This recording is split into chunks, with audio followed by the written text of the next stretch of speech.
Hola, queridos hermanos. El sábado, día 2 de mayo, salimos, igual que todos vosotros, después de 49 días de confinamiento. Y dimos un paseo por el campo, aquí un lugar muy frecuentado, muy cerquita de casa. Era un paseo que habíamos hecho cientos de veces, sin embargo ese día me pareció diferente. De pronto me di cuenta de cómo habían crecido los árboles, la hierba, habían aparecido las amapolas que tanto nos gustan. Los pájaros se les escuchaba cantar más que nunca, o por lo menos lo escuchábamos más claro que nunca, porque no había ruido de coches, no había ni siquiera aviones surcando el cielo. Y de pronto pensaba, ¿quién ha estado cuidando de toda esta naturaleza mientras hemos estado encerrados?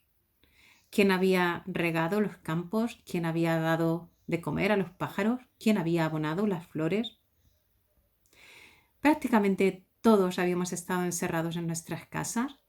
La actividad económica se había frenado en todo el mundo y, sin embargo, el campo estaba precioso. Entonces vino a mi mente este salmo que quiero compartir con vosotros. Oh Jehová, Señor nuestro, cuán glorioso es tu nombre en toda la tierra. Cuando veo tus cielos, obra de tus dedos, la luna y las estrellas que tú formaste, digo, ¿qué es el hombre para que tengas de él memoria y el Hijo del hombre para que lo visites? Es el Salmo 8. No me extraña que el salmista, al ver la naturaleza, exclamase, «¡Cuán grande es tu nombre en toda la tierra!». Para el salmista toda la tierra habla de cómo es Dios, de cómo es su carácter, su poder, su creatividad, su hermosura. Es como lo que expresa también la epístola de Romanos, capítulo 1, verso 20. Todas las cosas invisibles de Dios, su eterno poder y deidad, se hacen claramente visibles a través de lo creado.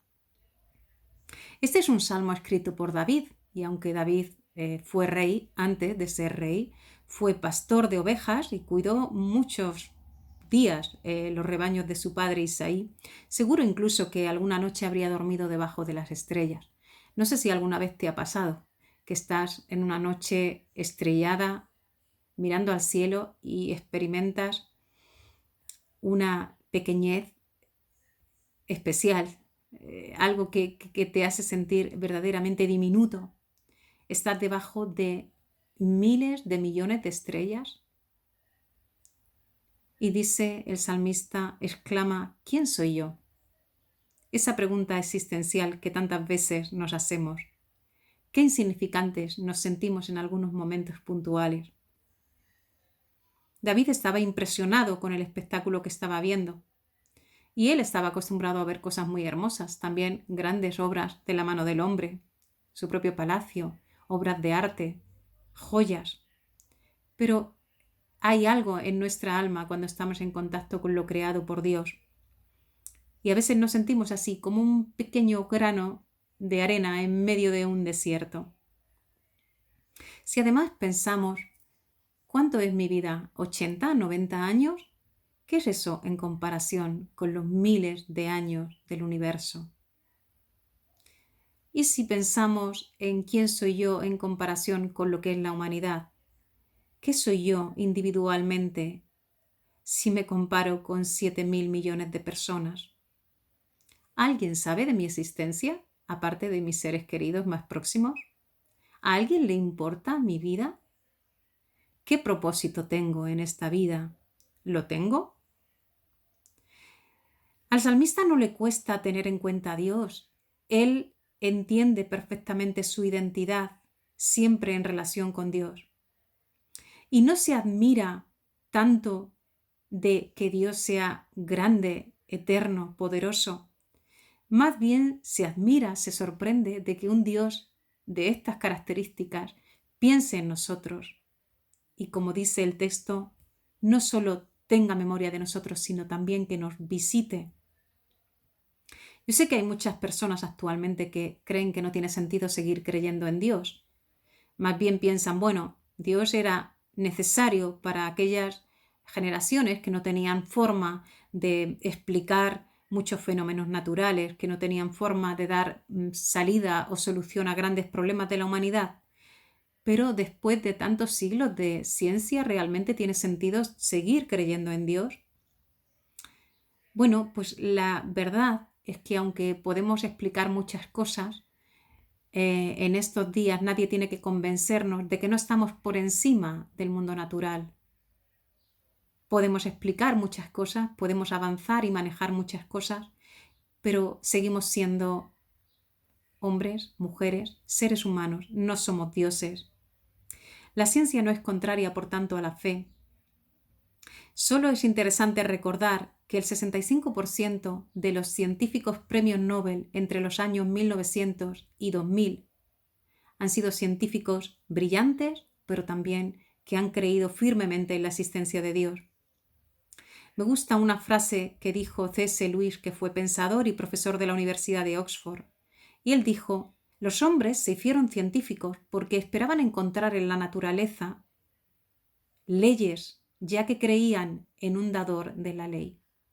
Es decir, grandes científicos como Galileo, Kepler, Newton, Boyle, Faraday, etc., han creído firmemente en la existencia de Dios, y su fe en Dios no les alejó de la ciencia, ni la ciencia les alejó de Dios.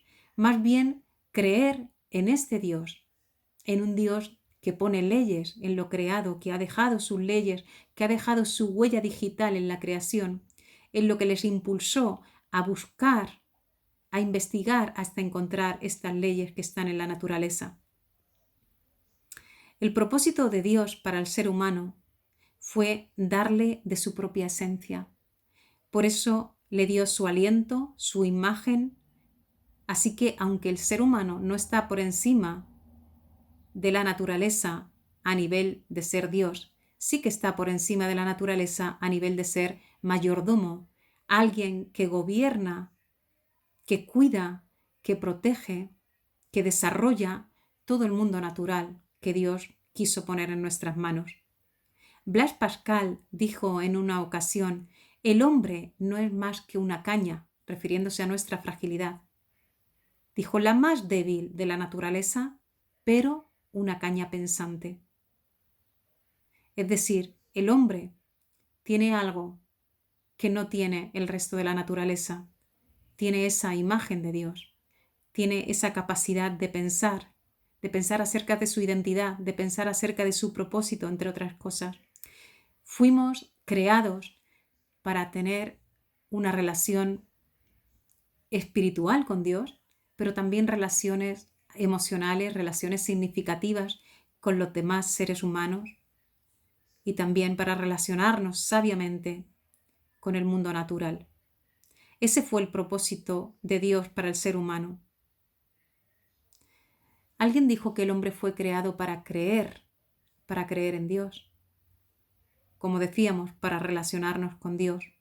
Y en la medida en que nos relacionamos con Dios, es que somos capacitados para cumplir con nuestro propósito de una manera madura, excelente. Nuestra dificultad no tiene que ver solo con el mundo material, que es verdad que muchas veces maltratamos, y algunos de los problemas que sufrimos en ocasiones con nuestro medio ambiente tiene que ver con no ser buenos mayordomos, evidentemente. Pero también tenemos dificultades para relacionarnos con nosotros mismos, para vivir en armonía, para vivir en paz, y qué decir de las relaciones con otros seres humanos. Sin embargo, el salmista en el versículo 5 y 6 dice, refiriéndose al hombre: le has hecho poco menos que los ángeles y le coronaste de gloria y de honra. Le hiciste señorear sobre las obras de tus manos. Todo lo pusiste debajo de sus pies. ¿Qué pasó entonces con el ser humano? De alguna forma lo podemos entender porque a día de hoy no somos tan diferentes.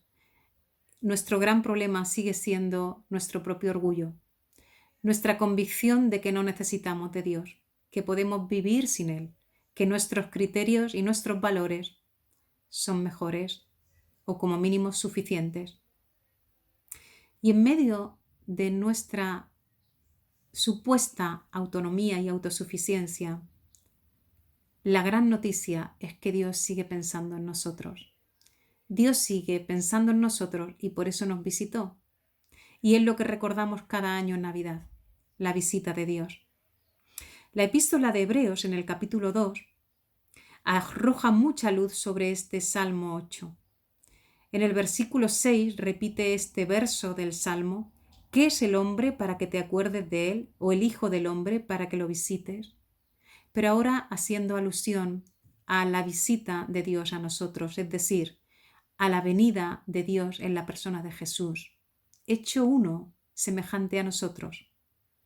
Y añade más el texto, en versículo 16 al 18, porque no socorrió Dios a los ángeles, sino que socorrió a la descendencia de Abraham, es decir, vino a socorrer a la humanidad, a través de quien debía ser en todo semejante a sus hermanos, es decir, a través de Jesús. Por eso Jesús vino a ser misericordioso y fiel sumo sacerdote para expiar nuestros pecados, es decir, para pagar el precio de nuestra rebeldía, de nuestro orgullo. Pero puesto que Jesús, en semejanza a nosotros, padeció y fue tentado en todo, ahora es poderoso para socorrer a los que somos tentados. Hoy jueves estaríamos reuniéndonos en el local de la iglesia para orar juntos, como hacemos cada semana, pero hoy lo haremos cada uno en nuestras casas.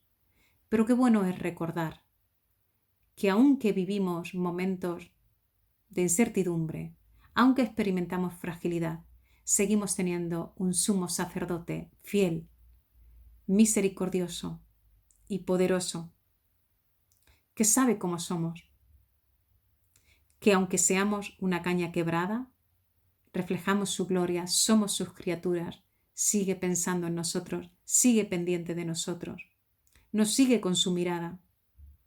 Nos visitó para quedarse con nosotros para siempre.